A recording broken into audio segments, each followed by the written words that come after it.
Bonjour à toutes et tous. Alors effectivement, on va dans les minutes qui suivent aborder le sujet de l'innovation territoriale, servicielle territoriale. Alors la façon dont ça va se passer, ça va être déjà demander à chacun de mes témoins de se présenter rapidement, et puis on aura un temps de parole pour chacun d'entre eux. Et il y aura aussi pour l'occasion aussi pour tous autour de la table de pouvoir interagir avant d'interagir avec vous. Donc on va essayer de tenir cette organisation et ce timing-là, et donc d'avoir cette opportunité de parler innovation servicielle territoriale. Donc on va commencer par faire un petit tour de table, et puis si vous voulez bien, on va commencer par les dames. Si vous, Bénédicte, vous vous présentez qui tu es, d'où tu viens, et puis après on aura l'occasion de plus couvrir ce sujet de l'innovation servicielle territoriale. Très bien. Bénédicte Dolizé, donc je suis coordinatrice de l'équipe transition écologique au sein de l'agence de développement économique de Bourgogne-Franche-Comté, et on est venu à deux de ce territoire, donc je vais peut-être laisser. Bonjour à tous, Cécile Colson de l'ADEME Bourgogne-Franche-Comté, et oui, on a un petit écosystème qui est en train d'émerger en Bourgogne-Franche-Comté, et on voulait l'illustrer à deux voix. Donc c'est pour ça qu'on est venus toutes les deux. Merci, bonjour, Patrice Vidal, je suis intervenant chercheur chez Atemis, et en lien avec l'ADEME, je participe au pilotage, au copilotage du programme Coopter, on va en dire deux mots tout à l'heure, qui est un dispositif porteur d'un ensemble d'innovations. Bonjour à tous. Je suis Christian Bruer, je suis un industriel des Hauts-de-France, de Guise, à côté du familistère de Guise, et je vous présenterai le projet tout à l'heure. Bonjour à tout le monde, donc François Magne, directeur régional d'Action Logement Occitanie, acteur de l'utilité sociale, je dirais, et du logement social. Merci à tous. Alors ce qu'on vous propose, c'est déjà d'aborder un peu l'aspect académique et recherche autour de l'innovation servicielle territoriale. Donc on va couvrir ce sujet-là avec toi, Patrice.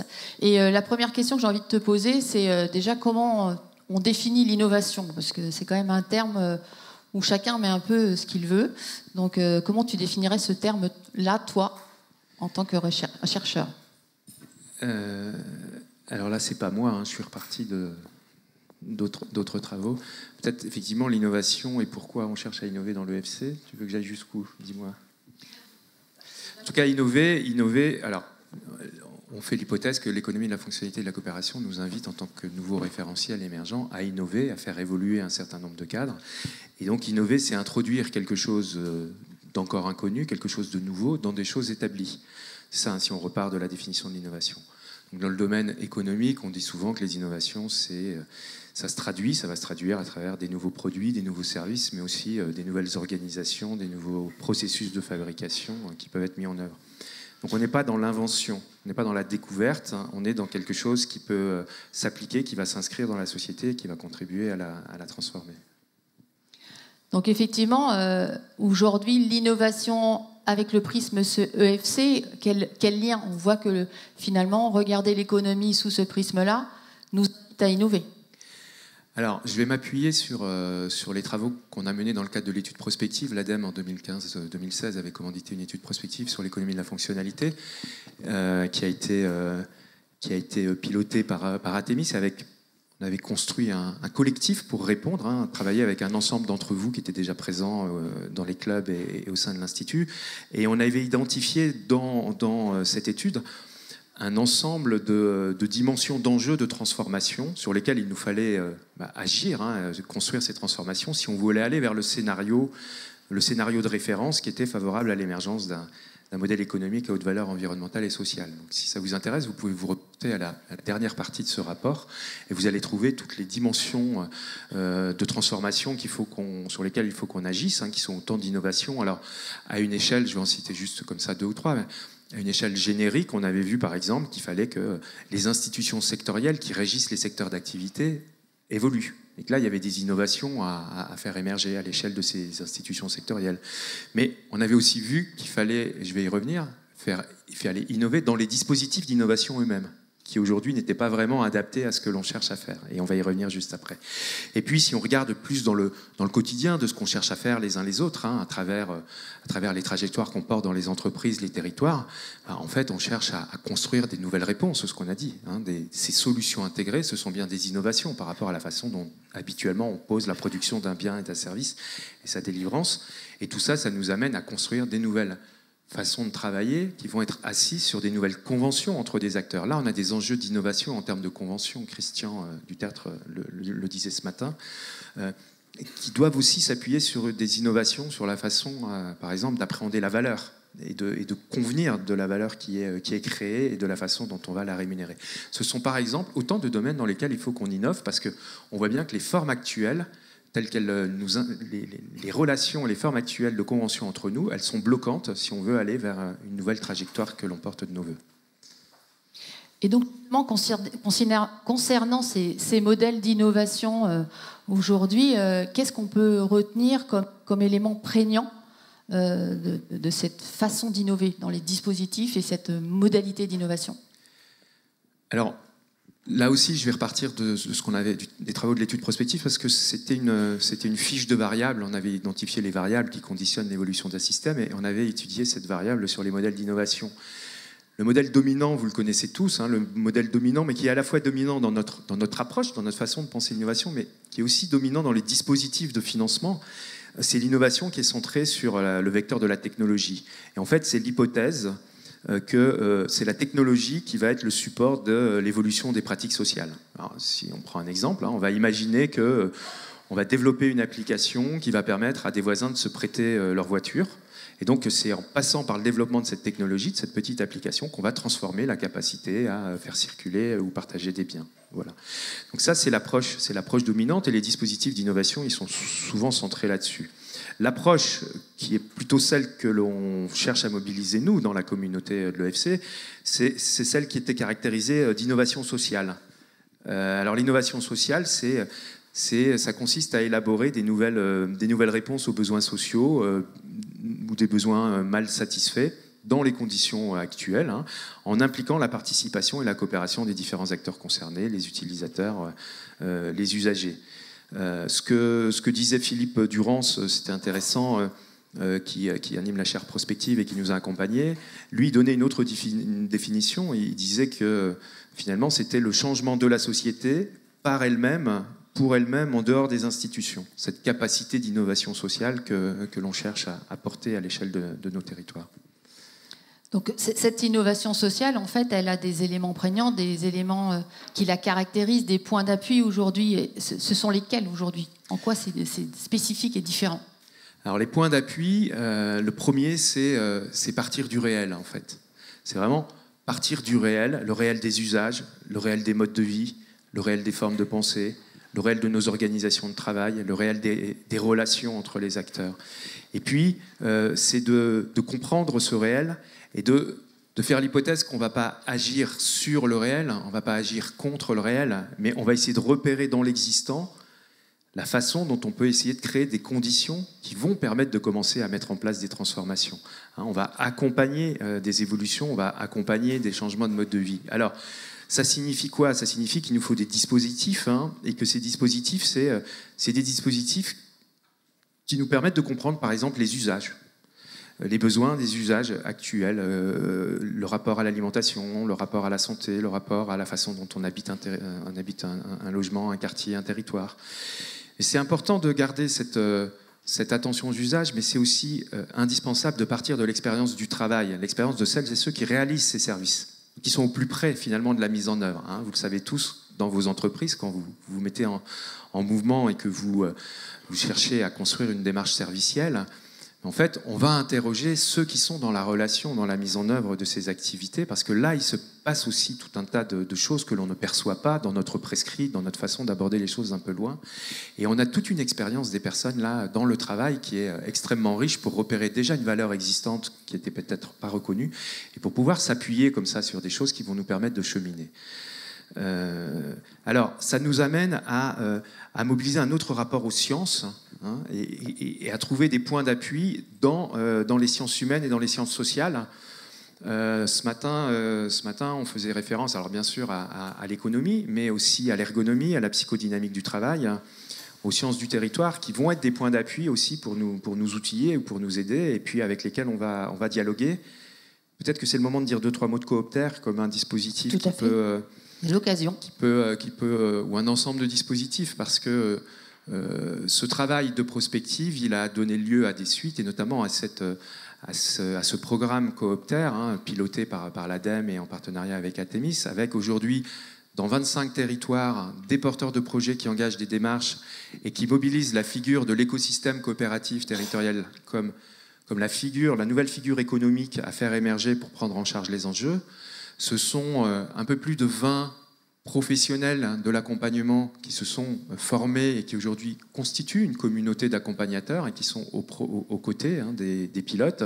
Et puis c'est une communauté de chercheurs qui depuis pendant une année et demie a fait le travail d'appropriation, d'acculturation au référentiel de l'économie de la fonctionnalité, aux questions économiques qui sont posées, et qui a commencé à mettre en question le rapport aussi à sa propre discipline, voir en quoi ça posait des questions théoriques, et qui aujourd'hui est en train de se tourner vers les accompagnateurs et vers les pilotes pour proposer, pour venir revisiter leur cadre théorique et venir les revisiter dans un dialogue, dans une coopération avec les projets qui sont en cours, avec l'idée que ça va nous enrichir tous, à la fois du point de vue des questions théoriques, mais aussi du point de vue des questions de méthode, des questions d'accompagnement, et in fine que ça va bénéficier aux projets qui sont accompagnés. Donc si on résume l'innovation, ce qui est prégnant dans cette innovation, ce que tu disais, c'est le réel de ceux qui reçoivent la solution comme ceux qui la délivrent, cette notion d'usage aussi, d'aller comprendre les usages dans le réel. Il y a une dimension d'itération aussi, quelque part, puisque, comme tu dis, on va progresser petit à petit, et aussi on va s'intéresser aux résultats, plus qu'à ce que l'on fait, en fait. Qu'est-ce qu'on va chercher à avoir, et comme effet bénéfique, tu parlais de la santé, du bien-vivre alimentaire, etc. Et en ce sens, les sciences humaines et sociales ont vraiment un apport supplémentaire, et à la fois apportent des choses, mais aussi leur permet de se questionner, en fait. Voilà, c'est quoi la spécificité, c'est quoi aujourd'hui ce qui nous permet vraiment de lier ces deux dimensions-là? Alors, il y a un ensemble de dimensions territoriales dans la question de l'innovation. Peut-être je vais en pointer deux. La première, c'est que ce qu'on cherche à construire, ça s'inscrit dans un système de relations et dans des enjeux de territoire. Et donc, il y a toute une partie de ce qu'on peut mettre en œuvre à un endroit qui n'est pas transposable ou duplicable comme ça. Vous savez, ces logiques de changement d'échelle où on aurait une solution qu'on aurait construite à un endroit et qu'on pourrait aller reporter comme ça dans tous les territoires. Donc là, l'hypothèse qui est la nôtre, elle est que, bien entendu, quand on aura progressé dans les façons de conventionner, par exemple, de reconnaître la valeur, on pourra s'en servir, ça sera un point d'appui. Mais ce qui va se jouer, c'est bien à l'échelle de chacun de nos territoires, par exemple, de comprendre quelles sont les questions de mobilité, quelles sont les ressources qui sont disponibles sur le territoire, et qu'est-ce qu'il faut mettre en œuvre pour accompagner ces changements. Alors, les ingrédients, on va les connaître, mais la façon dont on va construire des nouvelles relations, des nouvelles conventions entre nous, et on va être en mesure de construire ces solutions intégrées, ça ne fera pas l'économie d'un travail territoire par territoire. Donc on n'est pas dans une duplication du tout, hein. Donc, on a des ingrédients qui nous servent de point d'appui, on a des enjeux qui sont communs. Ça, c'est intéressant de repérer qu'on a des enjeux communs, donc il faut qu'on pilote la coopération, il faut qu'on pilote l'engagement des personnes, par exemple, qu'on pilote l'engagement au sens qu'on soit attentif à l'engagement, parce qu'on sait qu'on est dans des chemins de moyen terme, de long terme, donc il ne faut pas qu'on s'épuise. Donc on a ces enjeux-là qui sont communs, mais c'est bien territoire par territoire qu'on va construire les réponses. Et puis il y a une deuxième dimension qui est forte dans la relation au territoire, c'est que une de nos ambitions, c'est que dans la valeur, c'est pas uniquement l'expression des effets utiles pour les bénéficiaires, mais aussi c'est le rapport à ces effets indirects, involontaires dans un premier temps, les effets d'externalité, qu'elles soient positives ou négatives. Et si on veut attraper les externalités, si on veut réussir à les intégrer, à les internaliser dans notre modèle économique, à en faire quelque chose, eh bien, ça va passer par la question des territoires, parce qu'elles sont situées, les externalités. Oui, ça permet de les périmétrer. Sinon... Ça permet de les périmétrer, d'avoir des acteurs qui sont bénéficiaires ou qui subissent une externalité avec lesquels dialoguer. Sinon, ça reste quelque chose qui est pour le coup en l'air. Donc on a besoin de passer par l'échelle du territoire et l'ancrage dans le territoire, notamment pour ce rapport aux effets d'externalité. Donc je retiens l'idée, c'est pas de la duplication. On entend souvent parler d'essaimage, et je crois qu'il y a quelqu'un dans la salle qui parle de rhizomage. Donc voilà, c'est vraiment cette idée. On a des ingrédients, mais ces ingrédients, selon qu'on est dans tel ou tel territoire, on va les adresser différemment, puisque de toute façon, le contexte et les spécificités du territoire font que pour que ça fonctionne, c'est un passage obligé. Et puis parce que c'est avant tout des questions de travail et d'engagement collectif, et donc là, c'est dépendant des acteurs du territoire. Et donc pour conclure, donc la clé de la posture pour innover, je crois que quand on avait partagé la préparation, il y avait un élément qui était important pour toi, que tu voulais partager avec tout le monde ici, c'est pour innover, quelle posture il faut avoir, quelle attitude d'après toi, dans ce que tu as constaté, notamment dans le cadre de cette étude, mais aussi dans ton quotidien en tant que chercheur. Oui, alors je me faisais la réflexion, une fois que j'avais préparé ça, de me dire, bon, moi, ça, vous allez trouver que c'est sympathique, c'est un peu théorique, mais que ça... Vous avez peut-être du mal à faire le lien avec ce que vous vivez au quotidien. Alors, en tout cas, une clé que moi, j'ai perçue quand on a échangé avec Jean-François Caron dans un atelier Villepère, territoire pilote de la transition. En fait, il nous a rappelé que derrière ce joli mot d'innovation, qui nous plaît tous et qui est positif, finalement, innover, c'est transgresser, c'est sortir des cadres, c'est prendre des risques, en fait. C'est ça qu'on dit derrière innovation. Donc, en fait, c'est être dans une zone grise, c'est assumer un décalage, c'est assumer une prise de risque financière, c'est assumer une prise de risque juridique aussi, innover. Et donc, on voit bien que finalement, l'innovation, ça signifie quoi ? Ça nécessite de la créativité, ça nécessite de la confiance, et puis ça nécessite parfois un certain courage, parce que soit on le joue comme ça, dans cette zone grise, sans trop le dire, et puis on espère que ça passe, et parfois on assume qu'on est en décalage, parce qu'on considère qu'il est temps d'être en décalage. Donc c'est ça le réel de l'innovation, derrière ce joli mot. Oui, complètement. Je me rappelle aussi d'un témoignage je pense que c'était un maire qui disait, en fait, à un moment donné, c'est prendre le risque de transgresser le cadre qui nous est donné, parce que finalement, ça marche. Donc oui, on prend le risque, on est courageux, mais on en a les résultats, donc il faut oser. Très bien, merci. On va passer à nos témoins. Alors, on a parlé innovation servicielle et territoriale, et là, on va essayer de transposer ça dans de la réalité au travers de deux responsables d'entreprise. Donc, je vais demander à Monsieur Bruer, en première question, c'est de présenter un peu votre proposition de valeur. Vous, aujourd'hui, Mobion, c'est quoi ? Mais je vais réagir à ce que je viens d'entendre.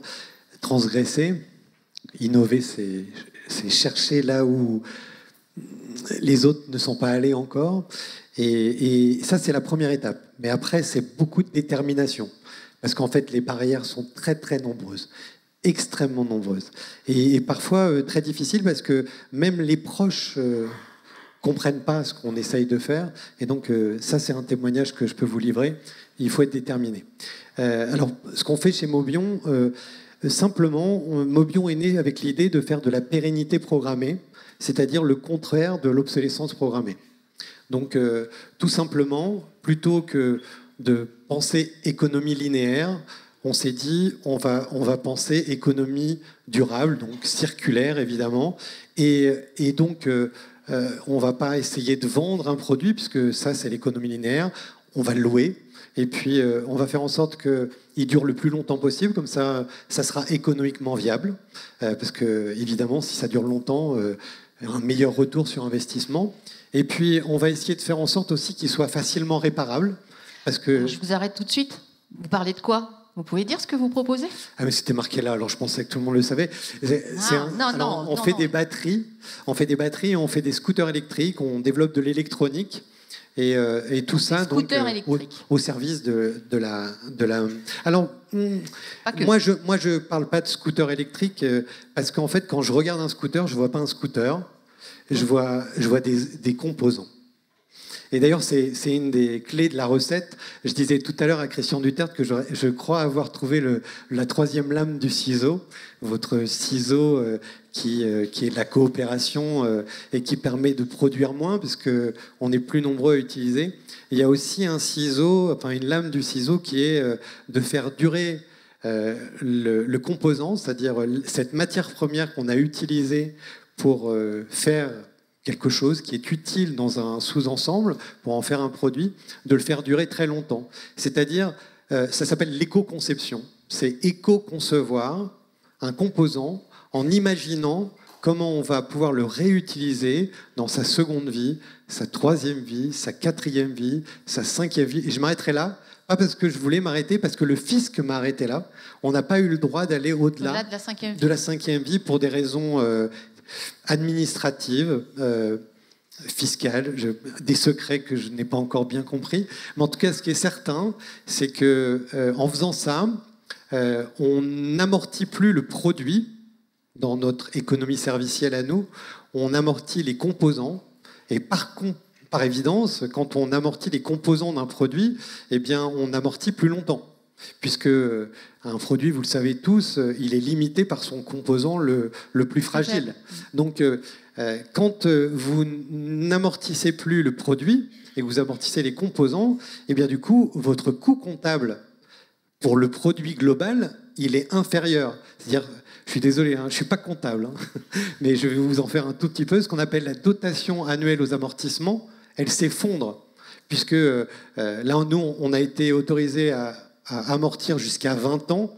On ne peut pas. L'inox, ça ne dure pas plus de 20 ans. Le fisc l'a dit. Donc, j'amortis à 20 ans l'inox. Et non, mais c'est vrai, c'est incroyable, mais on était pantois quand on nous a dit non, on ne pourra pas aller au-delà de 20 ans parce que c'est mobilier, et tout ce qui est mobilier, c'est pas plus de 20 ans. Bon, c'est la règle.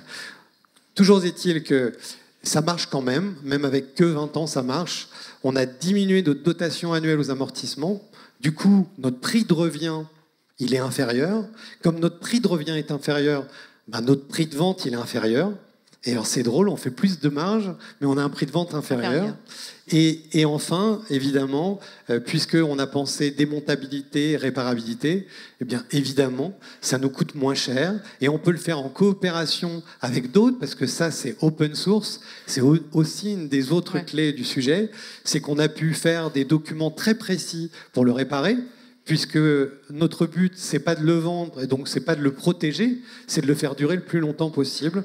Donc c'est une recette de coopération, puisque finalement, c'est très facile de diffuser quelque chose qui n'est pas protégé, parce que par définition, on n'a pas décidé de le protéger, puisque on voulait aller dans ce sens-là.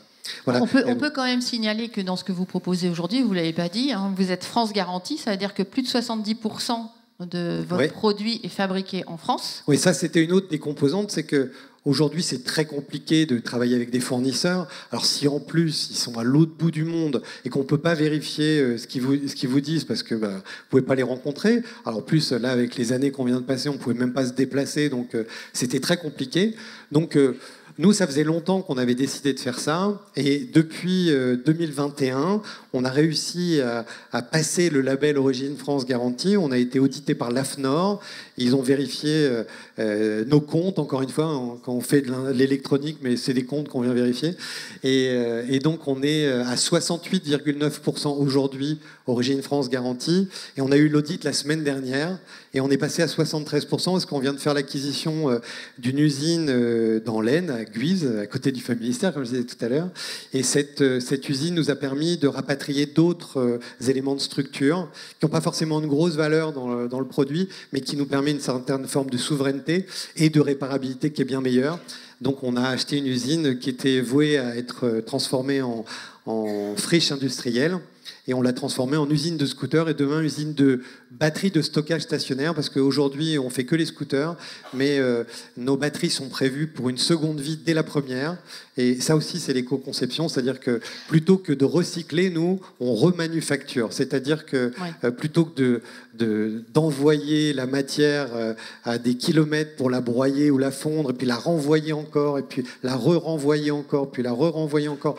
En fait, on s'est dit non, on va faire plus simple, on va faire la matière dans la forme qu'on a besoin pour qu'elle dure longtemps, et puis on va l'utiliser longtemps.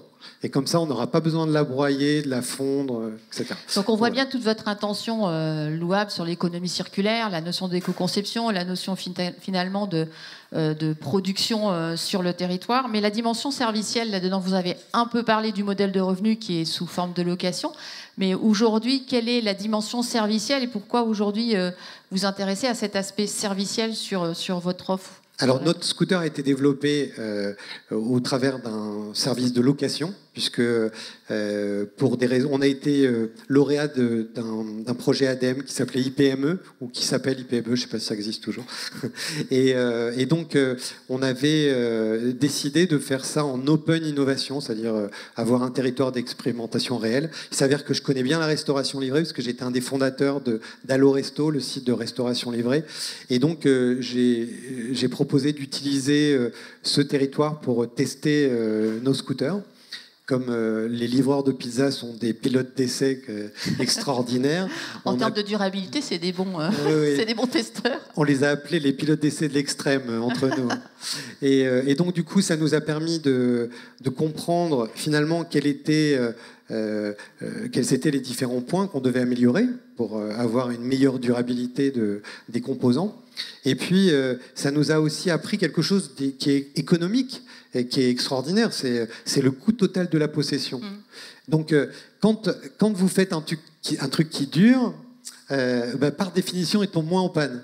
Donc, il coûte moins cher à entretenir, donc il est plus rentable. Donc, en fait, toute cette histoire est tellement vertueuse que je vois même pas pourquoi on continue à faire autrement avec l'économie linéaire. Dans l'accès à ce véhicule-là, ce moyen de mobilité, vous intégrez bien une dimension servicielle au travers de ce que vous évoquez, la maintenance et la réparabilité. Oui, mais en fait, pas on n'a pas le recyclage en l'occurrence, parce que vous faites du remanufacturing. Alors, on fait quand même du recyclage, parce qu'aujourd'hui, il n'y a que 62% des composants qui sont réutilisables en seconde vie, puis en troisième, etc. Donc, on a quand même 38% des composants qu'on recycle, mais on est en train d'y travailler. On est en train de travailler sur des matériaux biosourcés pour les carénages, mais c'est un peu l'histoire des 80-20, c'est-à-dire qu'on a fait 80%, il nous reste 20% à faire. Et si 38% à faire. Si on parle valeur, parce que quand on a préparé aussi cet entretien sur la notion de valeur, j'ai adoré votre expression, je ne sais même pas si je vais réussir à le redire. Ça ne se compte pas, mais ça compte. Mais elle n'est pas de moi, elle est de lui.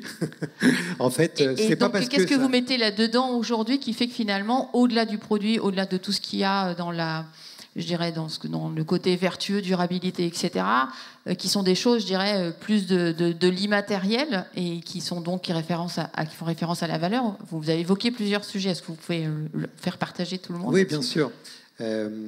Avant, pour répondre à votre question, dans notre modèle, il est impossible de toute façon d'imaginer de vendre puisque le modèle s'effondre. C'est-à-dire que si je vends, je perds la propriété. Si je perds la propriété, je ne peux plus immobiliser.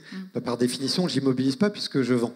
Donc, ça ne fonctionne pas. Donc, de toute façon, l'économie de la fonctionnalité de la coopération pour nous, elle est intrinsèque au modèle. Votre modèle. Ça, c'est la première chose. Et puis, effectivement, tout à l'heure, je parlais de formation parce qu'aujourd'hui, on est en train de travailler sur un sujet très intéressant. C'est très nouveau. Hein, c'est une idée qui est venue d'un directeur général de département de la Nièvre, donc en Franche-Comté, qui nous a proposé d'utiliser les EBE, c'est-à-dire les entreprises à but d'emploi, dans ces territoires zéro chômeur, pour faire justement la maintenance et le démontage des scooters en fin de vie pour qu'on puisse les récupérer moins cher parce qu'avec moins de logistique. C'est là que revient la dimension territoriale de ce que vous proposez. C'est-à-dire que finalement, toute cette valeur qu'on est en train de créer par les outils pour la formation ou pour l'insertion professionnelle, puisqu'il y a une dimension insertion professionnelle à Guise, on a validé un chantier d'insertion pour accompagner des gens qui sont éloignés de l'emploi vers la prise en main d'outils. En l'occurrence, on fait un chantier d'insertion qui s'appelle Recycle Cycle, qui va nous permettre de démonter nos scooters et nos sous-ensembles, mais qui en plus va nous permettre de préparer les futurs employés de demain, puisque dès qu'on va en repérer un qui est capable de bien utiliser les outils, eh bien, on va travailler avec lui pour le former. Et là, on vient de créer, c'était la semaine dernière à Faire Autrement à Guise, on a décidé avec l'AFPA de créer une antenne de l'AFPA dans notre usine qui s'appelle l'usine partagée pour pouvoir faire la formation de ces gens qui, après l'insertion, passeront en formation pour enfin devenir des employés de l'entreprise. Très bien. Et il y a un autre aspect aussi, ce que vous m'aviez évoqué, c'est l'accès à de la mobilité pour des personnes en situation de demande d'emploi. On sait que c'est un des freins majeurs pour retrouver un emploi. Est-ce que vous pouvez un peu parler aussi de cette possibilité aujourd'hui que vous pouvez donner à un demandeur d'emploi en termes de mobilité? En fait, on s'est rendu compte que le côté vertueux de notre système de remanufacturation et pas de recyclage faisait beaucoup d'économies d'énergie grise. Et les énergies grises, c'est celles qu'on ne voit pas, mais qui sont bien présentes, c'est celles qui permettent de la fabrication d'un produit. Avec cette remanufacturation, en faisant durer un produit très longtemps, on fait beaucoup d'économies d'énergie grise.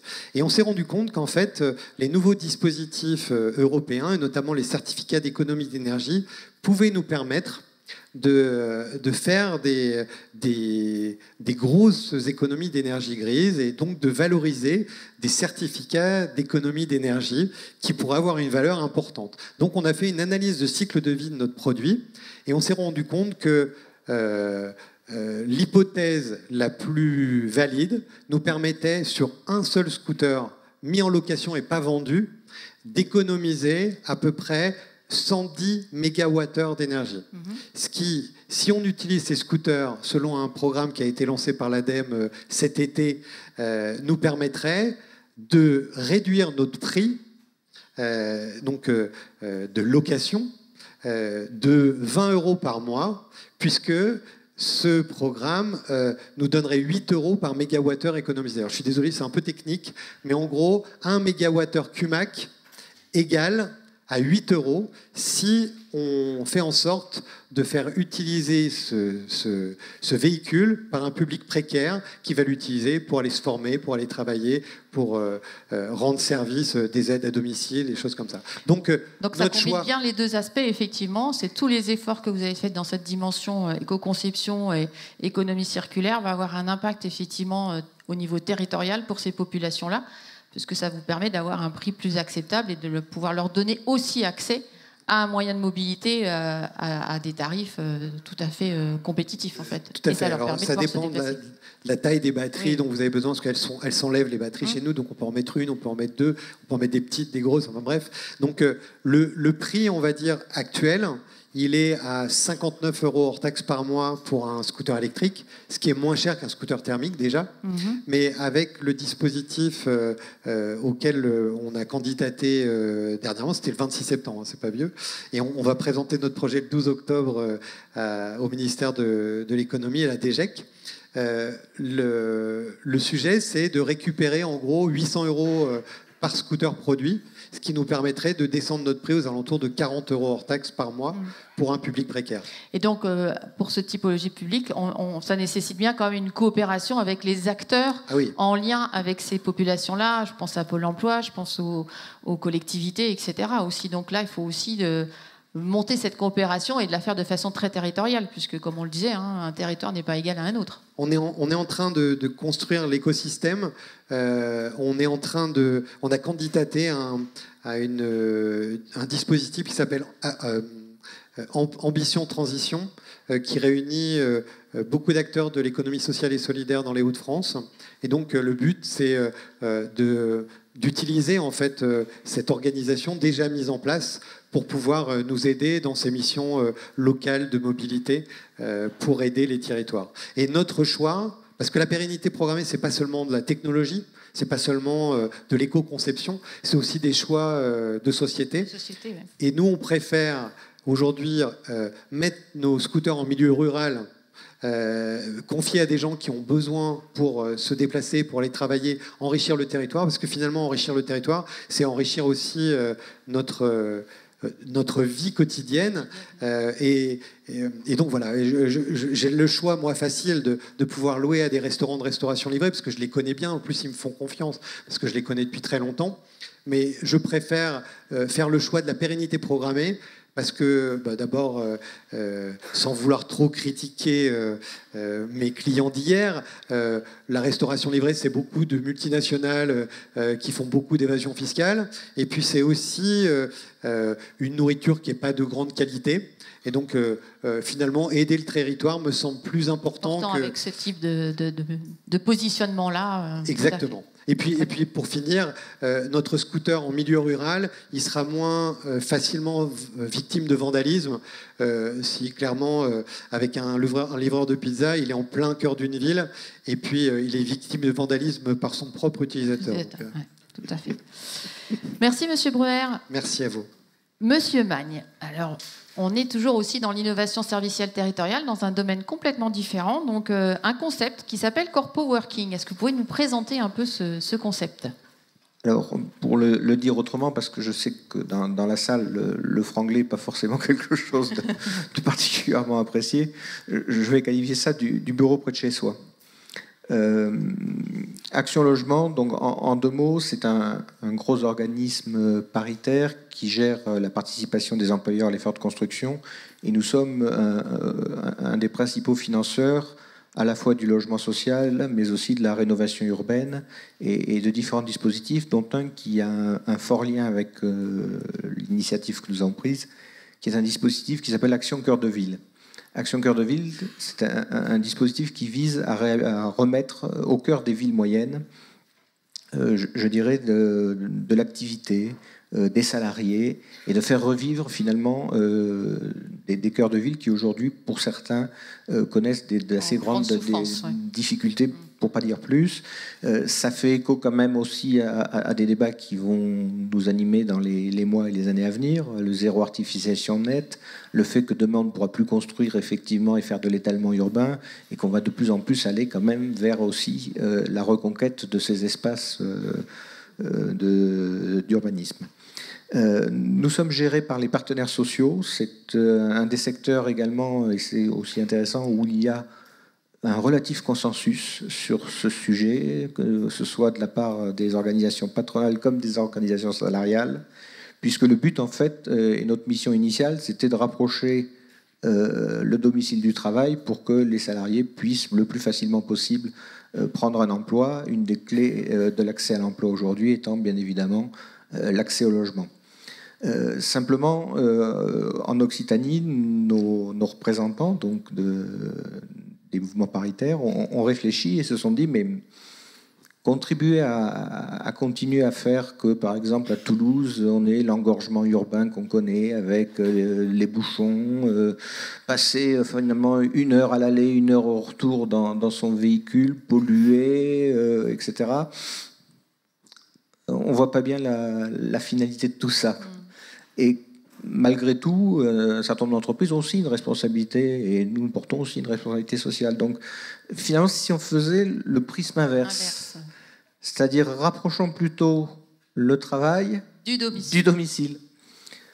Et ça, c'est parti d'une réflexion liée aux ordonnances sur le télétravail, à l'accord national interprofessionnel sur le télétravail, qui sont nés un petit peu avant un petit événement que vous avez tous connu, qui s'appelle le Covid. Alors, on a commencé, nous, notre réflexion sur ce sujet à ce moment-là, en se disant, bon, des lieux où on télétravaille, il en existe. Et vous êtes, pour beaucoup d'entre vous, d'ailleurs, j'ai échangé avec beaucoup, porteurs de projets, effectivement, de lieux, de coworking, etc. On est allé analyser un peu ces lieux, on a trouvé, effectivement, des professions libérales, des indépendants, des start-up, des associations. On n'a pas trouvé de salariés des entreprises avec lesquelles nous travaillons au quotidien. Donc, légitimement, on s'est tourné vers elles et on est allé les voir en leur demandant, mais expliquez-nous pourquoi, alors que le télétravail se développe un peu, vous n'avez pas de salariés dans ces lieux. Et ils nous ont expliqué effectivement l'hétérogénéité des lieux, la nécessité des accords avec les partenaires sociaux, etc. Et on leur a dit, tous leurs salariés n'habitent pas dans le même village, donc ça veut dire qu'il fallait pouvoir proposer ça. On leur a dit, est-ce que vous seriez d'accord pour co-construire ensemble, entreprises parfois concurrentes les unes avec les autres, de la grosse entreprise. Chez nous, notre premier adhérent, c'est Airbus, vous voyez un peu la taille, et puis jusqu'aux entreprises effectivement plus modestes, de construire quelque chose qui pourrait être une sorte de cahier des charges finalement du lieu qui vous conviendrait pour pouvoir mettre vos salariés finalement en télétravail. Et si on faisait ça, on le fait aussi avec les partenaires sociaux, parce que ça, c'est notre ADN. Donc, on fait en sorte que ces lieux soient également des lieux de dialogue social où on peut continuer à avoir effectivement tout ce qui fait sens, je dirais, et société au sein de l'entreprise. Et en plus, ce qu'on leur a proposé, c'est de dire, écoutez, participons à la résorption des déplacements pendulaires, et on va essayer de trouver ensemble un outil de mesure et d'impact qui permettent de voir combien on économise de kilomètres, combien on redonne de temps disponible aux salariés et à la fois aussi du pouvoir d'achat, parce que ne pas utiliser sa voiture et cramer de l'essence, c'est du pouvoir d'achat, et gagner 2 heures ou 1 heure et demie, puisqu'on a à peu près adopté la théorie de la ville du quart d'heure, ça veut dire un quart d'heure aller, un quart d'heure au retour, ça veut dire que d'ailleurs vous gagnez 1 heure et demie quand vous aviez 1 heure à l'aller, 1 heure au retour. 1 heure et demie de vie personnelle qu'on peut remettre à disposition de soi-même pour faire du sport ou une activité associative, mais qu'on peut aussi remettre au service, par exemple, du territoire et de la société sur laquelle on est, par jour. Quand vous faites l'addition à la fin de l'année et à la fin d'une carrière, c'est pas neutre. Donc voilà grosso modo ce qui nous a guidés dans cette réflexion. Et on a fait 2-3 ans quand même de travail acharné avec ces groupes, avec ces territoires. Et petit à petit, au fur et à mesure que la réflexion mûrissait, on a construit un cahier des charges qui existe aujourd'hui, formalisé, co-construit partenaires sociaux, entreprises et territoires. Et on a dit, on va aller un peu plus loin. Parce que ça, c'est un travail théorique, c'est bien. Mais si on veut que ça marche, il faut peut-être faire la démonstration. Donc on revient dans le réel alors ? Que ça marche, et on revient dans le réel. Et donc revenir dans le réel, c'était de se dire, on est autour d'une ville, une métropole, Toulouse. On a peut-être 5-6 villes où il y a une possibilité peut-être d'installer ce type de lieu. Alors essayons d'avoir déjà un certain nombre de critères. Reconvertir une friche industrielle, ça nous paraît quand même plus intelligent que d'aller construire et faire de l'artificialisation des sols. Situer ça plutôt en cœur de ville, ça peut permettre d'irriguer plus facilement le commerce, l'artisanat, de faire une certaine symbiose avec les services aussi de la collectivité qu'elle n'utilise pas forcément à 100% du temps, et avoir une forme de mutualisation des espaces et du lieu. Et c'est comme ça qu'on a essayé effectivement de travailler. Et on a dit un truc très simple aux entreprises. Écoutez, si on veut que tout cela, ça fonctionne économiquement, parce que nous sommes quand même attachés à ce que économiquement ce soit un modèle viable, il faut que sur la gestion, nous ne sommes pas gestionnaires, nous ne sommes pas bailleurs. Nous sommes juste ce que j'appelle le tiers de confiance, éventuellement financeur. Et vous allez voir, le système, il fonctionne seul. La réalité, c'est qu'il faut que derrière, il y ait une économie qui fonctionne là-dessus. Donc il faut une taille qui soit critique. On est à peu près à 100 postes minimum pour qu'effectivement on puisse avoir derrière un accompagnement et une animation du lieu qui soit importante. Et surtout, on leur a dit il faut travailler sur finalement le zonage. On est sur la ville du quart d'heure, dans un isochrome, c'est pas facile à dire, c'est le cas de le dire tout à l'heure, de 15 minutes. Autour d'un lieu potentiel, avons-nous le potentiel de télétravailleurs sur cette zone ? Les entreprises ont joué le jeu. Nous avons aujourd'hui une base de données de 65 000 références sur Toulouse. Je citais Airbus, vous allez me dire, mais enfin, le télétravail c'est sympa, mais enfin, on ne monte pas un Airbus au fond de son jardin. C'est vrai. Mais 30% des salariés d'Airbus sont éligibles au télétravail. Et quand vous êtes à 30% sur une boîte comme Airbus, qui est quand même très industrielle, vous êtes à quasi 100% sur des SS2I, sur des entreprises de services et autres. Ouais. Donc vous voyez le potentiel que ça génère. Et avec cet outil donc, qui, en tout respect du RGPD, nous permet juste de localiser effectivement où est le domicile des télétravailleurs potentiels, nous avons une zone de chalandise, finalement, et nous garantissons comme ça à un gestionnaire de lieu de pouvoir avoir le public nécessaire. S'il obéit en plus au cahier des charges qui a été élaboré avec les entreprises, eh bien, vous avez effectivement une forme de labellisation qui s'opère et une garantie que derrière, une entreprise viendra avec la possibilité également de co-brander le lieu, c'est-à-dire que nous créons vraiment le lieu où l'entreprise se retrouve. C'est-à-dire qu'aujourd'hui, le télétravail chez soi, ça pose un certain nombre de problèmes, mais le télétravail dans un lieu où on ne se retrouve pas entre soi, le lien avec l'entreprise se perd. Ouais. Et je crois que ça fait aussi partie quand même de donner du sens au travail quand vous êtes aujourd'hui dans cette quête de sens. Quand on regarde la culture et l'identité de l'entreprise, c'est en ça que vous l'appelez corpo-working. C'est en ce sens. Certaines entreprises gardent leur culture, leur univers, leur système de communication, etc. Oui, et de sécurité aussi. Pour certains, vous pensez bien que quand vous êtes sur une boîte comme Airbus, vous avez des conditions de sécurité qui sont quand même un peu plus prégnantes que quand vous êtes, par exemple, pour travailler avec Milan Presse aussi, vous voyez. Donc c'est vraiment tout à fait autre chose, un monde différent. Et on se plie à leurs contraintes, à leurs obligations. Mais en même temps, on leur offre un lieu où ils pourront avoir effectivement un certain nombre de télétravailleurs en zone marquée de l'entreprise, mais également une zone de débordement où vous pouvez retrouver aussi des télétravailleurs classiques ou des entreprises qui n'ont pas cette problématique particulière d'appartenance forte ou qui sont en développement ou qui veulent faire quelque chose. Et on redonne finalement comme ça une vie à des lieux. On refait de l'aménagement du territoire alors que celui-ci est un peu absent aujourd'hui des politiques publiques. Et c'est vrai que de ce point de vue-là, ça nous paraît assez vertueux et plutôt ce que j'appelais gagnant-gagnant-gagnant. Alors on peut avoir des débats sur cet aspect-là, mais c'est gagnant pour l'entreprise parce qu'effectivement elle peut se développer sans forcément aller chercher du foncier particulier. Elle peut attirer beaucoup plus de salariés. Vous avez aujourd'hui, vous ne pouvez pas ouvrir un journal, écouter une radio sans qu'on vous parle de la crise du recrutement qui ne vaut pas que pour et de l'attractivité avec des qui ne vaut pas que pour la restauration et les métiers dits un peu difficiles. Aujourd'hui, Airbus a du mal à recruter et un certain nombre d'entreprises du même type ont du mal à recruter. Et un jeune qui demande aujourd'hui qui a un entretien avec un RH, il dit premièrement mon équilibre vie personnelle, vie du travail. Deuxièmement, est-ce qu'on peut télétravailler? Et grosso modo, le salaire arrive en 3 si jamais il est abordé.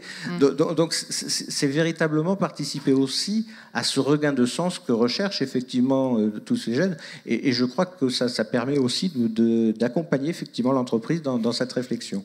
Les partenaires sociaux, ils ont un intérêt fort parce que ça permet de continuer le dialogue social. Chez soi, aujourd'hui, vous n'avez pas un médecin de travail qui peut rentrer, vous n'avez pas un délégué du personnel, vous n'avez même pas le chef d'entreprise d'ailleurs qui peut y aller pour récupérer le matériel ou les documents, c'est totalement prohibé. Avec un lieu à un quart d'heure, tout ça, vous le réglez effectivement dans des conditions qui sont optimales pour le salarié. Je l'ai dit, il gagne du pouvoir d'achat puisqu'il n'a pas de déplacement à faire. On privilégie bien évidemment les modes de transport doux et c'est très intéressant votre expérience parce qu'elle participe pleinement de ce qu'on pourrait envisager. C'est-à-dire que quand vous êtes à 15 minutes de chez vous en mode de transport doux, vous voyez tout de suite ce que ça peut avoir comme impact. Et on peut également, à partir de ce modèle-là, puisqu'on sait le modéliser, récupérer également des certificats d'économie d'énergie. Ça se pratique déjà sur certains lieux. Et c'est quand même quelque chose qui nous paraît aussi très vertueux de ce point. Et donc enfin, voilà une nouvelle opportunité de coopération. Voilà, et c'est aussi très vertueux et très positif pour le territoire, parce qu'on est sur des territoires qui retrouvent un regain d'accès. Et c'est tout l'intérêt aussi de Coopter et de ces dispositifs. On avait par exemple une réunion il y a peu de temps avec la ville de Gimont où nous avons une expérience. Gimont, pour vous le situer, pour ceux qui ne connaissent pas l'Occitanie, je salue mes amis occitans, je n'ai pas d'écharpe orange, mais le cœur y est. Juste pour leur dire, Gimont, c'est entre Toulouse et Auch. Vous aviez là une usine qui était une usine dite de la comtesse du Barry. Alors ça, peut-être certains d'entre vous connaissent. C'était une usine historique qui fabriquait du foie gras. Elle était désaffectée depuis des années.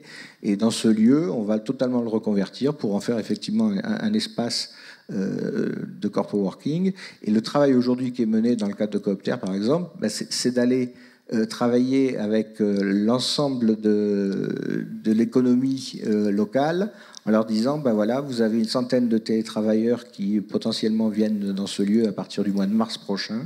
Tous vos commerces sont fermés le lundi. Chers amis, comment on s'y prend pour faire vivre, pour que vous puissiez permettre la restauration, par exemple, de ces salariés, parce qu'il ne s'agit pas pour nous d'amener une restauration de l'extérieur, il s'agit bien de faire travailler les locaux.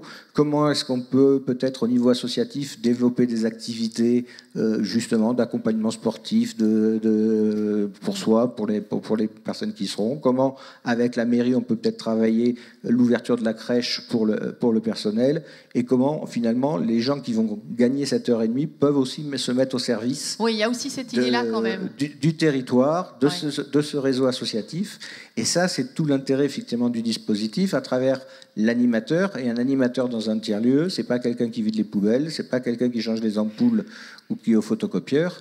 C'est quelqu'un qui crée justement le lien en interne au sein du lieu entre les entreprises elles-mêmes, entre la start-up et le grand groupe, mais également vis-à-vis de l'extérieur. C'est comment on optimise par exemple la salle de cinéma municipale qui sert le soir mais qui le reste de la journée pourrait très bien accueillir une entreprise avec de la visio, des choses comme ça. Comment on rentabilise le théâtre qui aujourd'hui ne fonctionne plus. Comment on peut mettre aussi des salles de ce lieu à disposition du secteur associatif et avoir tous ces échanges, toute cette économie non marchande mais qui a une réelle importance et qui crée l'attractivité. Et qui ancre les gens dans leur territoire. Et qui ancre les gens dans leur territoire. Et un des principes de base, c'est que pour nous, les salariés, ils vont 1, 2 ou 3 jours par semaine. C'est-à-dire qu'il ne s'agit pas de les couper non plus du siège de l'entreprise. Donc, ils continueront bien sûr à y aller. Mais pour autant, à 1, 2 ou 3 jours, ils ont un lieu.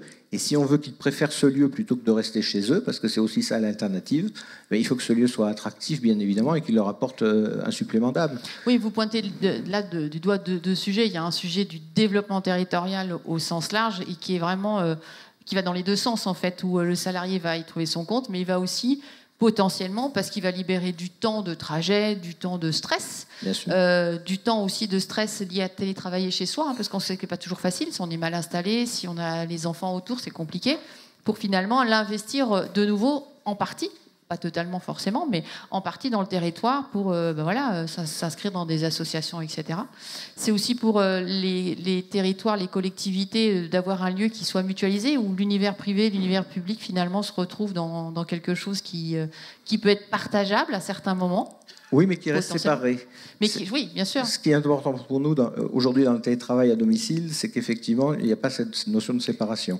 Ce qui crée indirectement d'ailleurs des problématiques également dans les entreprises. Aujourd'hui, vous avez un vrai débat entre col blanc et col bleu. Grosso modo, le col bleu disant « moi, je suis pas télétravaillable et je suis cantonné là », et le col blanc, lui, il est chez lui en pantoufle. Voilà. C'est ça, ça rééquilibre. C'est très loin de la réalité, bien sûr, mais pour autant, ça permet de dire que tout le monde se lève le matin pour aller travailler, et je pense que déjà psychologiquement c'est aussi quelque chose d'important. Simplement, plutôt que d'aller travailler très loin en dépensant beaucoup de carbone, on va travailler plutôt très près et on gagne effectivement du temps disponible. Ça, c'est vraiment le... Et le deuxième enjeu là, que je voulais aussi relever, c'est ce que vous venez juste d'évoquer sur la notion d'animation. Et là, on revient sur la notion d'immatériel, on revient sur la notion de ressources immatérielles, on revient sur le sujet d'investissement dans les ressources immatérielles, où quelque part, un lieu comme ça ne peut tenir dans le temps et ne peut vraiment atteindre ce qu'on cherche à y faire qu'à partir du moment où il y a des individus qui y travaillent et qui créent tous ces liens-là.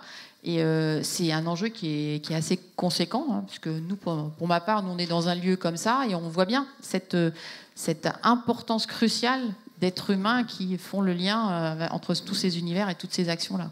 Tout à fait. C'est pour ça le choix de l'animateur va être important. De l'animateur, du prestataire, puisque notre système se veut par essence ouvert. C'est-à-dire qu'aujourd'hui, on a à peu près 7 projets autour de Toulouse à des stades divers d'avancement. Il y en a 2 qui seront livrés premier trimestre de l'an prochain. Mais nous en avons un qui est porté par un bailleur social, qui avait le premier, Gimont, justement, et avec des solutions éventuellement de logement complémentaires qui peuvent se faire avec.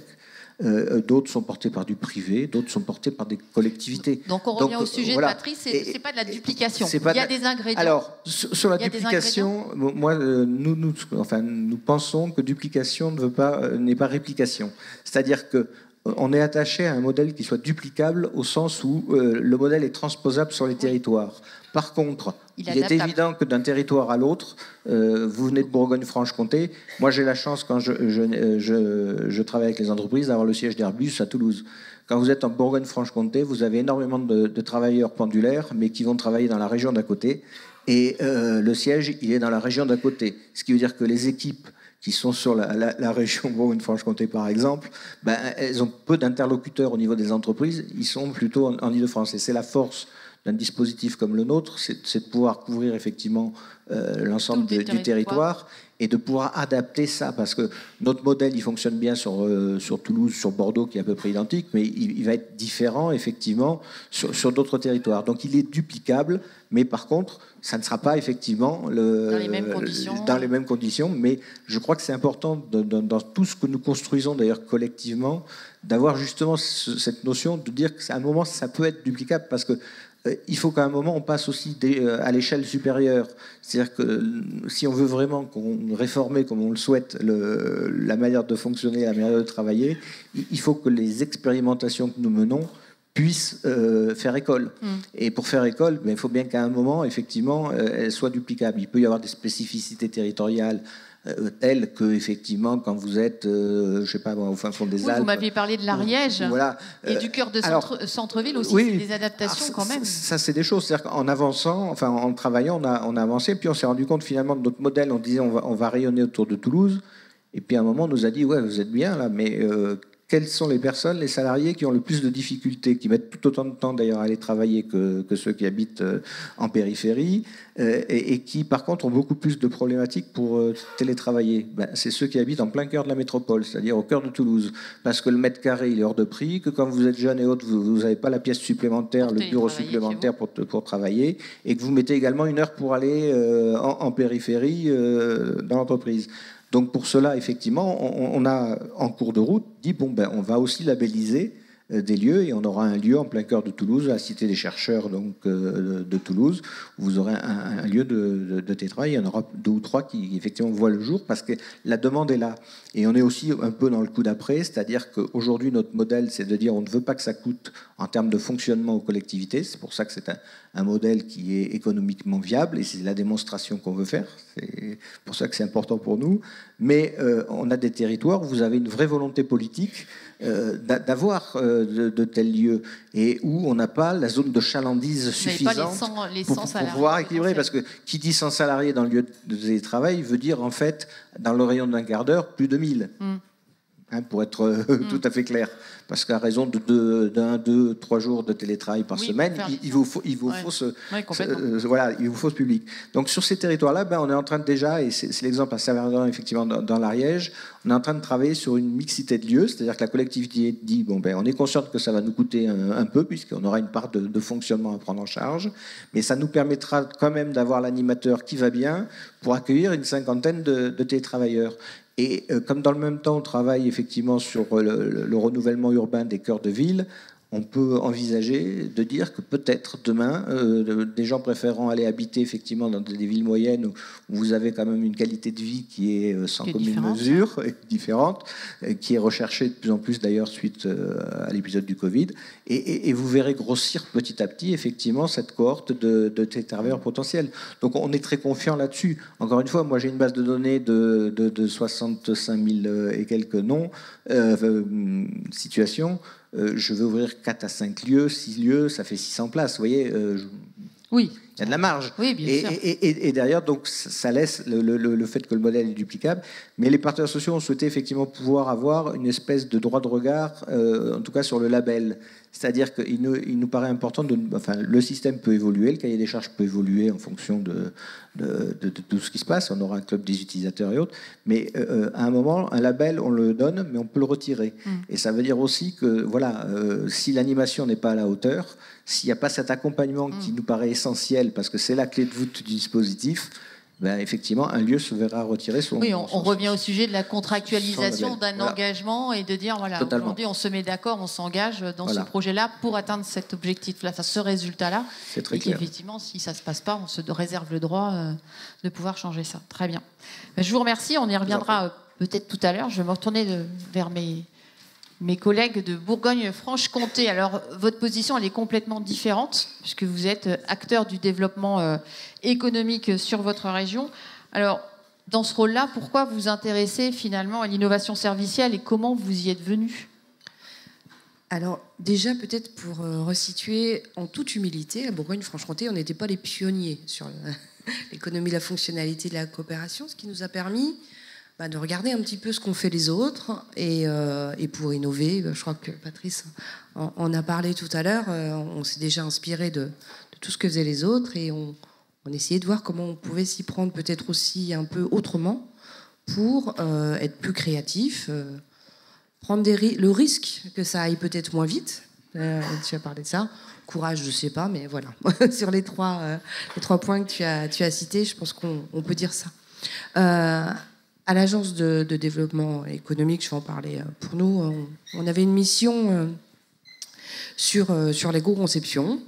Et régulièrement, quand on parle avec les entreprises d'éco-conception, on se rend compte que y a quelque chose qu'il va falloir dépasser pour réussir à transformer l'essai. Et cette mission est financée par l'ADEME et le Conseil régional. Et je vais laisser Cécile expliquer peut-être aussi pourquoi l'ADEME a voulu passer le pas, parce que nous, c'était évident qu'il manquait quelque chose et qu'il fallait aller au-delà. Oui, que vous arriviez à une limite dans l'éco-conception et qu'à côté de ça, vous étiez aussi nourri de ce qui s'était passé sur les autres territoires pour penser votre modèle à vous. En fait. C'est ça. Et là, vous l'avez fait voilà. Donc, on a vraiment voulu aujourd'hui.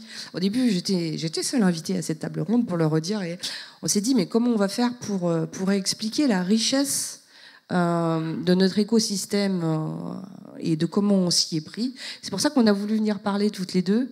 Et voilà, on est deux représentantes d'un écosystème beaucoup plus large. Et voilà, je te laisse peut-être enchaîner. Alors, par rapport à l'ADEME, vous avez entendu Pierre Galliot, c'est un enjeu pour nous d'accompagner le changement de modèle, différents travaux au niveau national. Donc, en direction régionale, on se doit, je vais dire ça comme ça, d'essayer de mettre en mouvement nos territoires sur ce sujet. Et donc, la question, ce n'était pas d'y aller. La question, pour moi, ça a été plutôt de dire comment. Comment y aller sur mon territoire? Et donc, on rejoint ces questions de duplication et autres. La question a été de dire qu'est-ce que j'ai comme ressources? Qu'est-ce qui se passe sur mon territoire sur lequel je peux m'appuyer? Ça rejoint, tu as dit, Patrice, partir du réel. Repérer, créer des conditions. Et donc, nous, on s'est dit, voilà, on a des ressources. Donc, il y a l'agence économique régionale, où on pilote de façon, on coordonne, on pilote de façon concertée avec la région, la direction économie. Et puis il y a eu des rencontres avec Brigitte et Sophie d'Athémis. Mais là, on a perçu Athémis pas seulement comme expert, mais comme personne vivant sur notre territoire. Parce que ça, je pense que c'est un élément aussi important. On revient à la notion d'ancrage. D'ancrage, voilà. On peut être accompagnateur et venir de l'autre bout de la France. On ne va pas accompagner de la même manière. Voilà. Et puis, quand est arrivé Copter,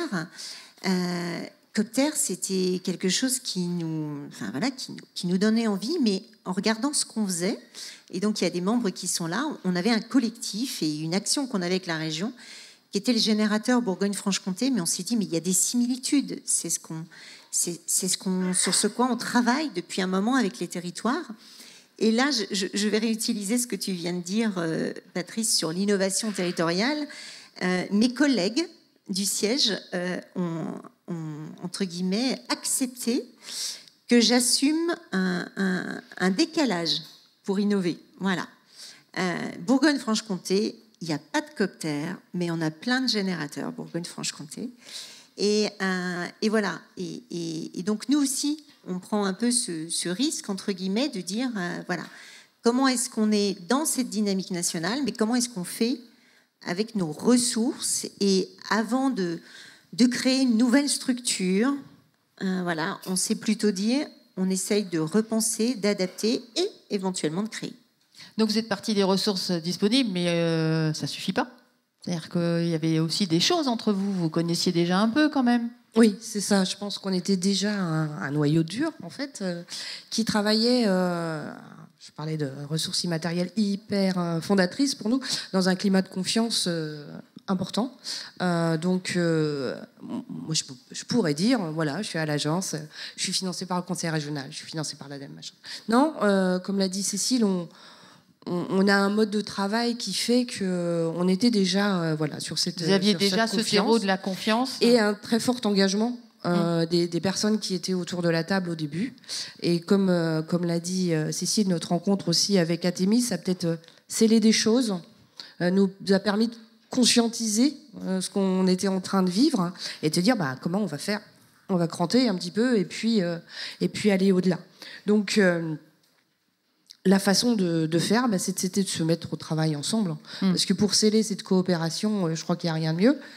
Et on s'est nourris les uns les autres, on a mis en place des pratiques, on travaille sous un mode plutôt réflexif, on organise des temps de Rex aussi entre nous. Alors ça peut paraître un petit peu entre institutions, on prend ce temps pour faire prendre conscience de nos pratiques, de ce qui nous a amené à faire comme ça et de nos méthodes de travail et de continuer à progresser. Vous êtes allé naturellement dans la coopération par le fait de commencer à mettre les mains dans le cambouis, si je puis dire. C'est-à-dire, on avait du réel, mais là, il y avait un travail à faire. On s'est tous mis à travailler ensemble. Mais vous avez intégré aussi assez rapidement ce travail de réflexivité, retour d'expérience sur qu'est-ce que ça a changé, c'est vous, et en quoi, finalement, ça fait évoluer vos pratiques aujourd'hui avec le recul de quelques mois. Ça fait quoi, 1 an, 2 ans, 2 ans? Je dirais que ça fait bien 3 ans quand même qu'on est sur le truc. Et donc aujourd'hui, qu'est-ce que ça, est-ce que ça vous a fait, vous, dans vos rôles justement d'acteurs du développement territorial en tant qu'accompagnateur, ça vous a fait évoluer aussi dans vos pratiques et dans votre métier? Qu'est-ce que ça a changé, Cécile? On peut peut-être citer des cas un petit peu concrets. Tu parlais, nous, ça fait 3 ans, j'ai envie de dire à peu près 3 ans, qu'on essaye de mûrir les choses, qu'on travaille un petit peu comme ça depuis un petit peu moins de temps. Et on a embarqué des dirigeants d'entreprise dans notre aventure depuis à peu près 1 an. Et le premier parcours de dirigeant d'entreprise s'est lancé il y a 1 an. Et là aussi, on s'est dit, il y en a un présent dans la salle. Donc, on s'est dit qu'il fallait aussi se dire comment eux les faire continuer à travailler dans cette dynamique. Ils sont mis au travail et ils ont créé une association de préfiguration de notre... alors, on a appelé ça ACT. ACT, voilà. C'est pour appui... alors, je vais reprendre mon anti-sèche, pardon, parce que c'est quand même assez frais. Appui à la coopération pour la transition vers une économie servicielle. ACT au pluriel. Et donc, il y a vraiment cette idée de se dire que c'est en cheminant, en travaillant, et qu'on progresse. Et donc, c'est une cellule d'appui, c'est pas un club de dirigeants. C'est de se dire, on se met au service du territoire, des dirigeants qui sont présents aussi sur le territoire, pour faire prendre cette mayonnaise qu'on essaye de faire gonfler. Donc c'est une cellule d'appui, et c'est une cellule d'appui qui a une entrée très coopération dès le départ pour aller vers cette intention-là. Je crois que, Cécile, ça a changé aussi, vos pratiques de travail. Oui, ça me questionne beaucoup. C'est une bonne chose, non? Ça continue de me questionner. Et on en parlait ce matin à un atelier Copter. C'est vrai que l'ADEME, on est là pour produire de la ressource, être un guide, fournir, enfin voilà. Mais du coup, ça pose la question, on a parlé de posture tout à l'heure, ça pose la question de la posture et d'expérimenter nous-mêmes. Voilà. Alors, ce que je vais vous illustrer, je ne pourrais pas le reproduire tout le temps, mais c'est dans le sens pour se mettre au travail et de changer, d'avoir un autre regard. Il y a un premier travail qui a été de dire l'économie de la fonctionnalité. À l'ADEME, on est un petit peu tous des spécialistes, monospécialistes, dans la direction régionale. Et c'était une de mes ambitions, c'est comment je partage avec mes collègues et comment l'économie de la fonctionnalité est au service global des politiques de l'ADEME. Voilà, donc ça, c'était un enjeu. Donc ça change complètement quand vous êtes un expert sur l'éco-conception et que j'interviens sur l'analyse de cycle de vie. Enfin voilà, c'est un peu différent.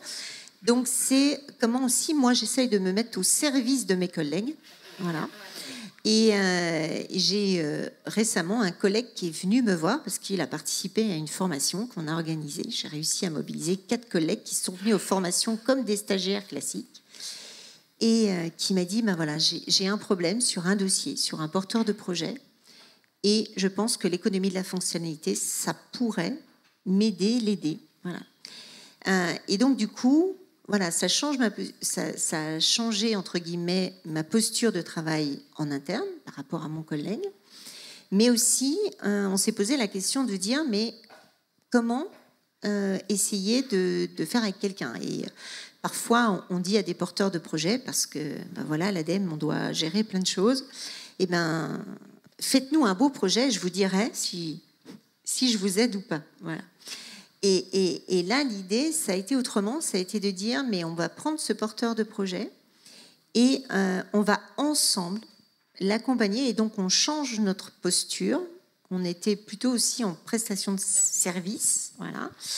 Et on a mis autour de la table Bénédicte, on a mis autour de la table l'incubateur France Active Bourgogne, on a mis le porteur de projet. J'ai mis mon collègue autour de la table, Brigitte, Sophie. Et là, on a dit, ben, on va coopérer ensemble pour dessiner, entre guillemets, quelque chose avec ce porteur. Donc, voilà. Donc ça nous change, ça nous change complètement, ça nous décale. Je ne sais pas ce que ça va produire, on est en cours, mais je pense que voilà, ça me questionne par rapport à nous, ADEME aussi, sur notre manière voilà, de travailler, de coopérer avec les autres. Voilà. Donc en fait, ce que vous êtes en train de dire, c'est que en voulant accompagner votre territoire au sens large dans la trajectoire EFC, vous êtes en train de vivre votre propre trajectoire, là, chacune dans vos organisations, et en vous appuyant sur finalement déjà un socle qui était déjà là, qui est ce que vous évoquiez tout à l'heure, qui était la confiance en fait. La confiance et l'engagement individuel, quelque chose que vous avez chacune dans les tripes pour faire avancer ce sujet-là. Et par rapport à ce matin a été abordée la question du temps. C'est d'un seul coup, il y a une urgence. Et en même temps, c'est Christian qui parlait ce matin, notre tension, on a une urgence d'agir, de changer voilà, mais en même temps, il faut du temps, parce qu'il faut du temps pour coopérer, il faut du temps pour changer. Et on a pris peut-être, nous, un peu ce parti-là, qui a été, on est encore en dessous de l'iceberg. Vous savez, il y a cette image changement climatique avec l'iceberg en dessous. Puis les choses qui sortent, eh ben en Bourgogne-Franche-Comté, on est encore un peu en dessous. Il y a des choses qui sortent, mais voilà, on a pris le temps. Voilà, on a pris un peu le temps. Et là, il y a 7 personnes de Bourgogne-Franche-Comté qui sont venues. Donc ça montre que ça, enfin voilà, que ça. Ils ont un foulard de quelle couleur ? Pas de foulard, mais du coup, voilà, c'est une vraie difficulté, enfin pour moi en tant qu'ADEME, de se dire quel temps on s'accorde pour avancer, voilà, mais consolider les choses. Et là-dessus, moi, vraiment, on peut avoir de la compréhension de certains de nos interlocuteurs sur cette notion de temps, de se dire mais moi je veux une solution, moi je veux qu'on m'aide très vite. Et ce qui est très fort, c'est le fait qu'on soit un collectif pour pouvoir tempérer. Et ce que je trouve très intéressant par rapport à notre façon de nous y être pris, c'est que en fait toute la responsabilité, tout le développement de l'EFC dans notre région ne repose pas sur une tête. Enfin, une tête, qu'elle soit un club ou voilà. C'est pas une entité qui porte la chose. Et on a tous des petits coups de mou, on a tous des petits coups d'euphorie, qui fait que parfois on pourrait s'emballer. J'ai Brigitte qui me tempère très régulièrement. et je pense que ça, c'est aussi une force. Et je sais pas par quelle valeur immatérielle faudrait le décrire, mais voilà. Donc c'est quoi les prochaines étapes ? C'est quoi les perspectives justement maintenant ? Vous êtes dans Acte là, enfin qui est encore en émergence. Comment vous voyez vous la suite et puis les questionnements, les enjeux que vous avez encore sur votre territoire par rapport à cette façon un peu différente de faire autour de l'EFC ? Alors, on doit continuer de conforter nos singularités. C'est un terme qui a été utilisé ce matin. J'ai bien aimé aussi ça, parce que c'est ensemble qu'on y arrivera. Donc, il faut continuer de faire du collectif, mais tout en ayant cette singularité. C'est de renforcer cette communauté. Voilà. Et parce que pour travailler avec les territoires, avec les entreprises, c'est... Enfin, voilà, Donc quand tu dis renforcer, c'est-à-dire élargir un petit peu votre cercle? C'est-à-dire élargir un peu notre cercle, c'est continuer d'identifier des ressources, voilà, mais des ressources de notre territoire. Disponibles, une fois de plus. Voilà, par exemple, là, avec Bénédicte, on a rencontré un cabinet d'avocats en local, entreprise à mission, engagée. Et donc, du coup, on va l'entraîner avec nous. Enfin, voilà, c'est continuer de repérer ces personnes. C'est de travailler sur cette évaluation, voilà, continue de comment progresser, voilà, comment progresser et comment regarder le chemin parcouru pour voir comment est-ce qu'on avance. Donc ça, c'est une évaluation globale. Il y a aussi toute la partie aussi évaluation environnementale qui est importante au niveau de l'ADEME et qu'il ne faut pas mettre oublier, de côté, perdre de vue. Donc en fait, c'est comment est-ce qu'on fait qu'elle soit le guide pour toutes ces évolutions. Et puis, je dirais,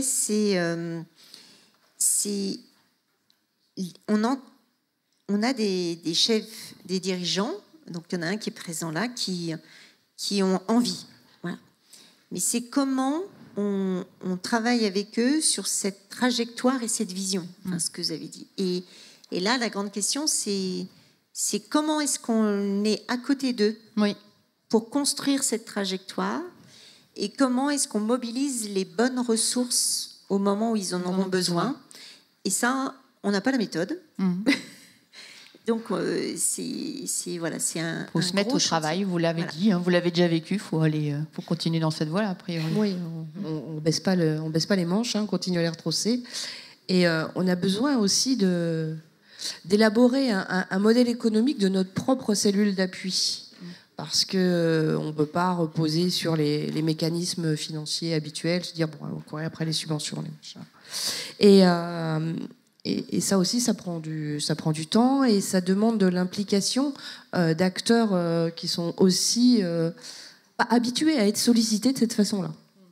Et par exemple, là, on va pour monter Acte, on va faire appel à un fonds de confiance du Conseil, de France Active et du Conseil régional, et de se dire qu'il a fallu aussi discuter de façon différente avec eux et de leur expliquer notre singularité, parce qu'ils ne s'attendaient pas à ce qu'on réponde de cette façon-là, et il y a eu un très très gros travail derrière tout ça pour réussir à avancer comme ça. Ok. Et sur la suite, ce que je pourrais rajouter aussi par rapport à ce parallèle toujours de recherche qui a été cité, dans le cadre du collectif qu'on a, le Générateur Bourgogne-Franche-Comté, il y a un de ses membres, qui est le Cluster Jura, qui est aujourd'hui une SIC, et qui avait travaillé sur une testive sur justement la coopération territoriale. Et là, avec les équipes du siège, on est en train de voir pour justement monter un programme sur... Alors, tu as utilisé un terme, et donc eux, ils utilisent un autre terme, qui est l'entrepreneuriat coopératif de territoire. Enfin, voilà. Donc, on est aussi pour se nourrir, en fait, se nourrir par la recherche. Très bien. L'heure tourne, il nous reste à peu près 10 minutes. On va pouvoir passer à l'interaction avec vous, si vous le souhaitez. Alors... Notre ami Patrice sur la partie vraiment recherche. On a 2 dirigeants d'entreprise avec des concepts serviciels territoriaux innovants, et puis aussi des acteurs dont on a absolument besoin, comme elles le disaient toutes les deux, pour être aux côtés de ces dirigeants-là dans ces transformations.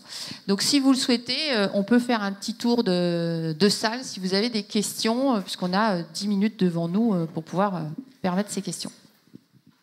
Bonjour, merci. Ma question va être naïve, je préviens.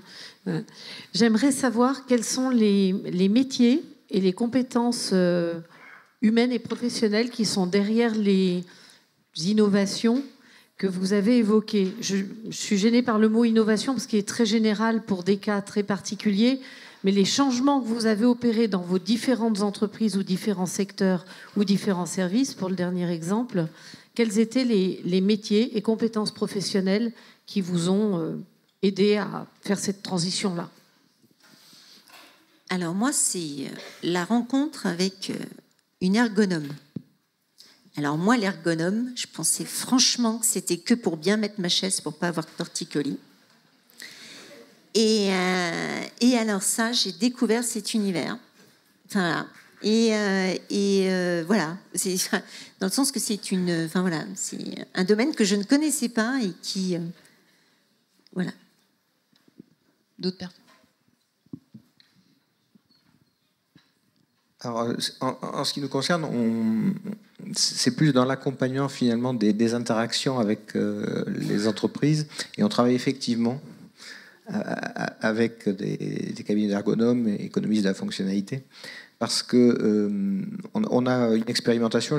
J'ai pas eu le temps d'en dire un mot, par exemple, mais on va livrer des lieux, je l'ai dit, début 2023.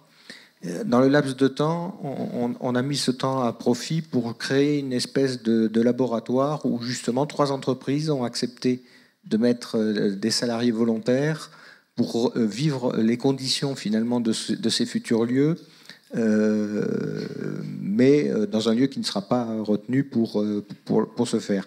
Et tels des petits insectes dans un vivarium, ils sont observés par nos spécialistes qui étudient effectivement tous les liens qu'il peut y avoir entre le siège et ce lieu, entre les personnes entre elles, entre les entreprises entre elles, entre le lieu et l'extérieur, etc., pour essayer de construire demain une sorte de vade-mecum qui pourra accompagner et faire gagner du temps comme ça les entreprises pour pouvoir, je dirais, éviter les écueils qu'on peut rencontrer au fur et à mesure qu'on avance.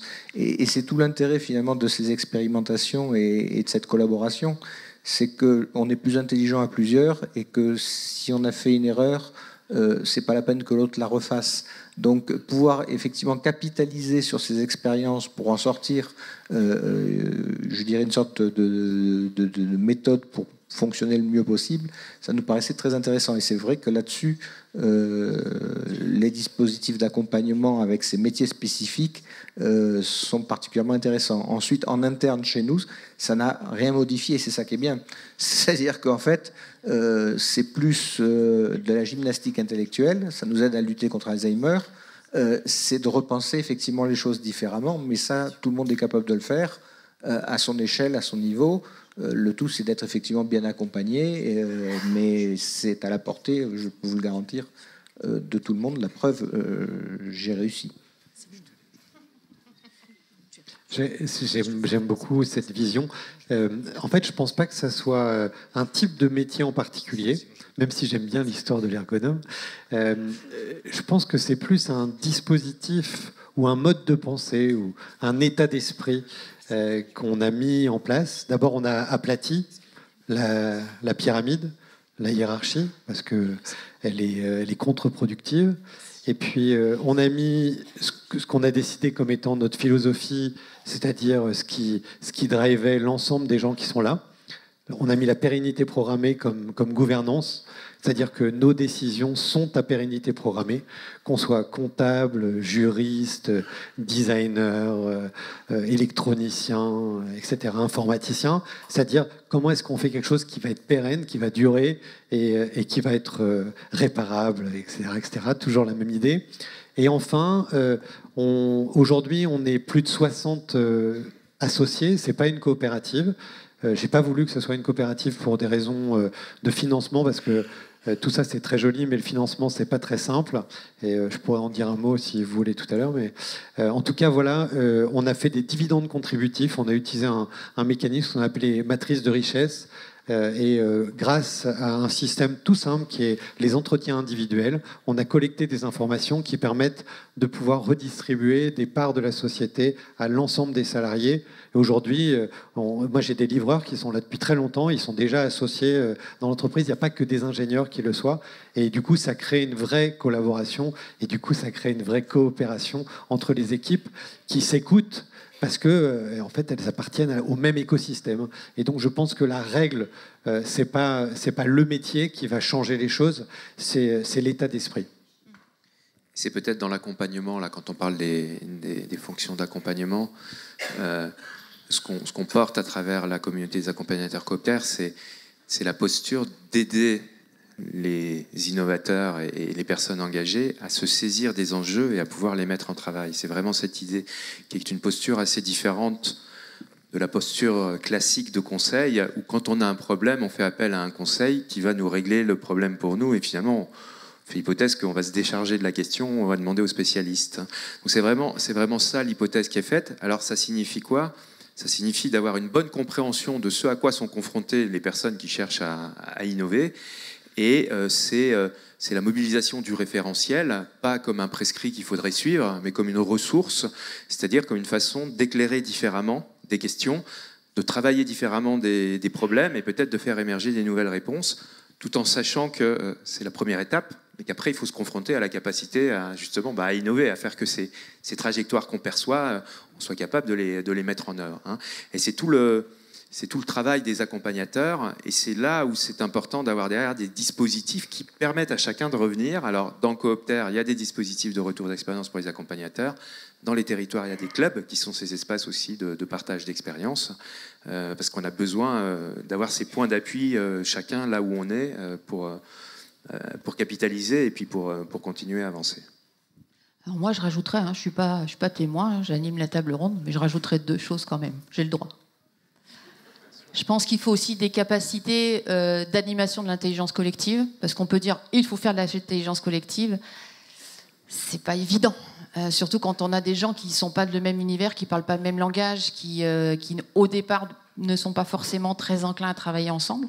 Donc ça aussi, c'est un savoir-faire, l'animation, la facilitation d'intelligence collective. Et puis on est à la cité du design, il faut des designers aussi, je pense. Mais pas design au sens joli. Oui, allez-y les filles et les garçons. Parce que le designer va aider, avec l'appui de l'ergonome, aussi à transformer ce qu'évoque le groupe en quelque chose qui soit un élément visuel dans lequel il se retrouve, et puis un élément aussi de délivrance. Donc voilà, moi je pense que il faut aussi ces capacités-là, parce que ça permet vraiment d'avoir quelque chose de encore plus intéressant dans ce qu'on va produire. Est-ce qu'on a le temps pour une autre question, madame ? Il y en a une de questions là-bas. Dans votre MU à l'ADEME, Bourgogne-Franche-Comté et au sein de l'agence économique régionale, comment avez-vous pu, et si vous l'avez fait, remettre au travail vos dirigeants ? Parce que je vois que vous êtes 2 chargés de mission. Est-ce que cette MU que vous avez opérée individuellement, vous sentez que c'est une MU du collectif ? Est-ce que vous vous sentez actrice de cette transformation ? Et comment vous la vivez aujourd'hui ? Parce qu'on voit qu'il y a des dirigeants qui impulsent des changements, il y a des individus qui ne dirigent pas, qui l'impulsent aussi, mais pour que ça remonte, que ce ne soit pas juste des petits pistils qui s'évaporent, que ça continue. Je crois que, je ne sais pas si je réponds bien à la question, mais on a eu un parcours d'une dizaine de dirigeants qui s'est terminé en juillet, et ils se sont dit, il faut continuer à rester au travail, parce qu'au bout d'1 an d'accompagnement, on a commencé à comprendre un petit peu de quoi on parlait, mais on n'a toujours pas commencé à mettre en place des actions dans les entreprises. Donc, il y a eu 2 façons, à mon avis, pour eux de s'y prendre, si c'est ça la question, et j'espère... Dans nos institutions ? Exactement. Ah, alors... peut-être que... Parce que moi, voilà... Une agence de développement économique, peut-être que c'est là où est le piège. Elle aime les questions c'est pas provocatrices. Là où on parle de FC tous les matins. Oui, peut-être que... Je sais pas, tu en parleras, tu répondras. Déjà, moi, je suis pas toute seule. On est une équipe. Jason est là dans les gradins. Au quotidien, est formé aussi bien que moi à l'EFC pour en parler. On en parle beaucoup à nos collègues.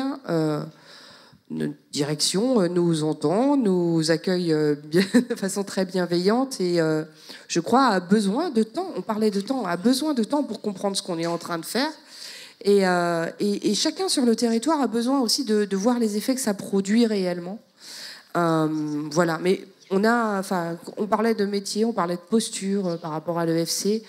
Chacun à son niveau avance, je crois.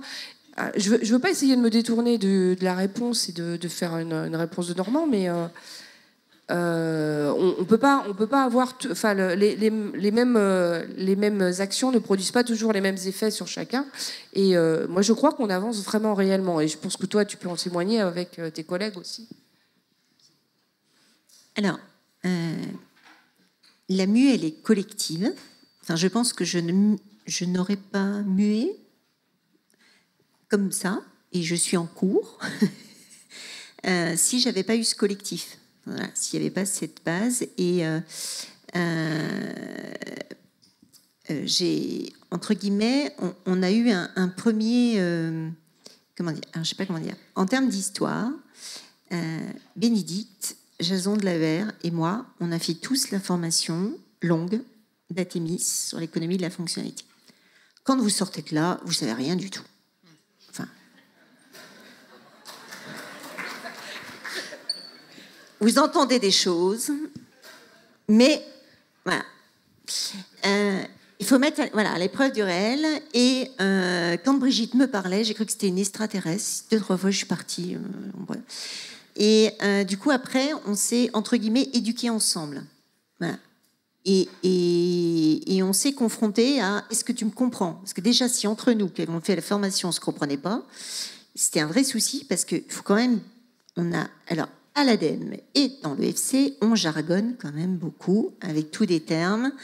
Et comme on disait, on ne met pas toujours la même chose derrière. Alors, c'est pas grave, mais il faut au moins que le collectif avec lequel on travaille, on soit d'accord. Voilà. Donc ça a été déjà la première travail. Et du coup, à partir du moment que vous essayez de vous comprendre, qu'avec les dirigeants, quand on leur parle, ils ont l'air de comprendre aussi, ça vous rassure. Voilà. Ça vous... et comme je disais, moi, en interne, par rapport à l'ADEME, pas du tout en termes de sachant, et je ne les ai jamais vus regarder les mails. Voilà. Donc, ils ont... Voilà. Donc, voilà, j'ai fait un travail de lobbying interne. Ils sont venus. Et maintenant, voilà, c'est eux qui viennent vers moi, comme je disais, cette expérience, ou qui me disent, tiens, j'ai un collègue dernièrement qui m'a dit, l'écologie industrielle et territoriale, il y a un truc qui ne va pas. Il faudrait qu'on en parle avec le prisme de l'EFC. Voilà. Donc aujourd'hui, en fait, j'ai suscité une appétence pour essayer de travailler en interne. Et puis, par rapport au siège, comme je le disais, où... on a osé faire pas exactement ce qui était prévu. Et bien, j'ai fait venir le siège en Bourgogne-Franche-Comté, et on en parlait hier, pour qu'ils rencontrent les acteurs avec lesquels je travaille et pourquoi j'avais choisi ce chemin différent. Voilà.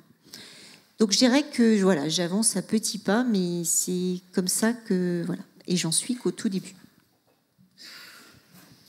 Merci, merci mesdames, merci messieurs, merci à vous.